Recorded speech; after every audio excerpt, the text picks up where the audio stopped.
Mary, Queen of Scots. Chapter 5. My son is born.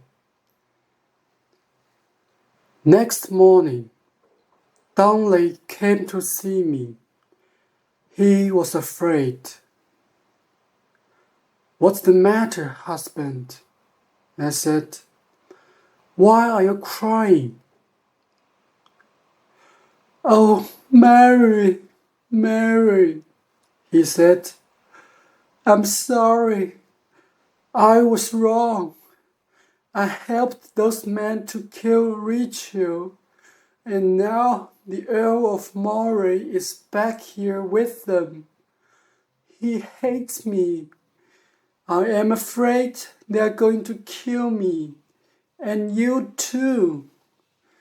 Think of our child, Mary, here inside you." He took me in his arms again. I was very angry. "I'm sorry, James, that this man was your father. He was a stillborn boy, not a man. He was tall and strong and beautiful, but he could never think like a man or a king." I said, "You know this man, Henry. What do they want?" They want our child, Mary. They don't want us.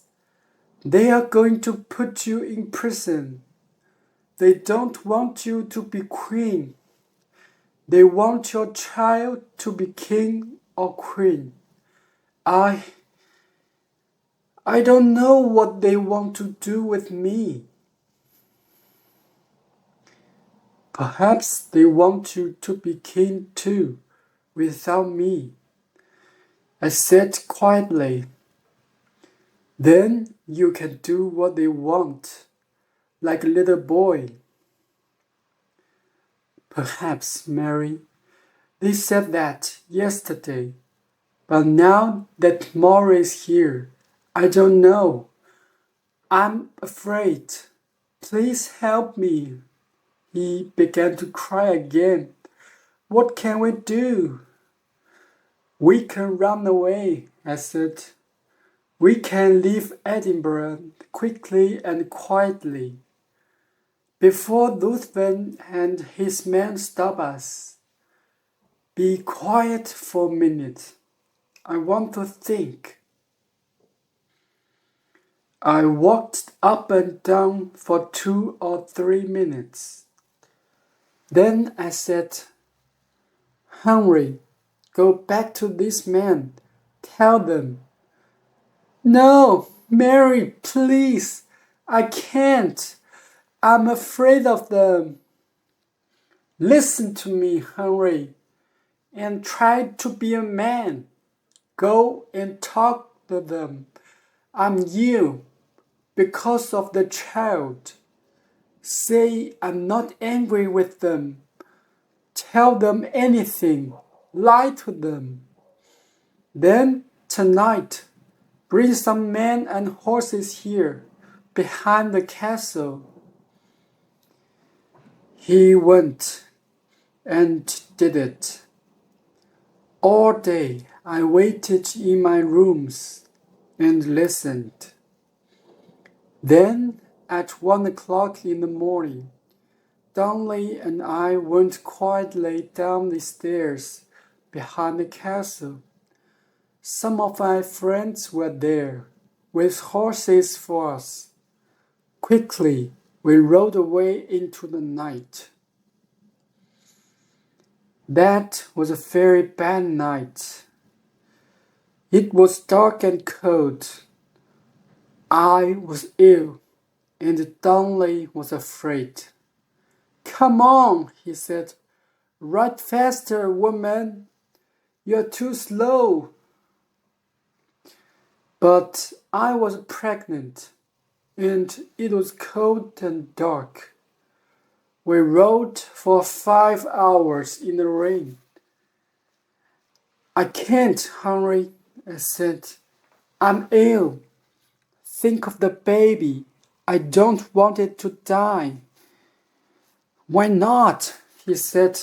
We can always make another one. I'm sorry, but it is true. Your father said things like that, James. Then he rode away in front of me into the dark. I rode slowly behind with my good woman, Bess Curl. In the morning we arrived at Dunbar Castle. Darnley slept, and I wrote letters to my friends. Next day Lord Bothwell came to help me. I liked him. He was a good, strong man. Soon I had an army of 800 men. Bothwell and I rode back to Edinburgh with the army. Lord Ruthven died, and some of his friends ran away, but the Earl of Moray stayed. All that summer I rode the country and waited for the baby. My husband stayed outside my rooms. I did not want to see him. No one did. Perhaps he drank with his friends. I don't know. And then, on 19th of July, in a small room in Edinburgh Castle, my baby was born. It took a long time, but at last you were in my arms, James, my son. I asked my father to come in. My Lord Henry, I said, this is our baby. Look at him, my lord. Take him in your arms. He is your son. Isn't he beautiful? But your father did not love me, James. Very often, after you were born, he slept with other women. I know that because he talked to everyone about it. I think he wanted people to know. And I am sorry, but I do not think he loved you, James. When I took you to church and gave you your name, he did not come. He wasn't interested. But because of him, David Richard was dead. I could never forget that. Never.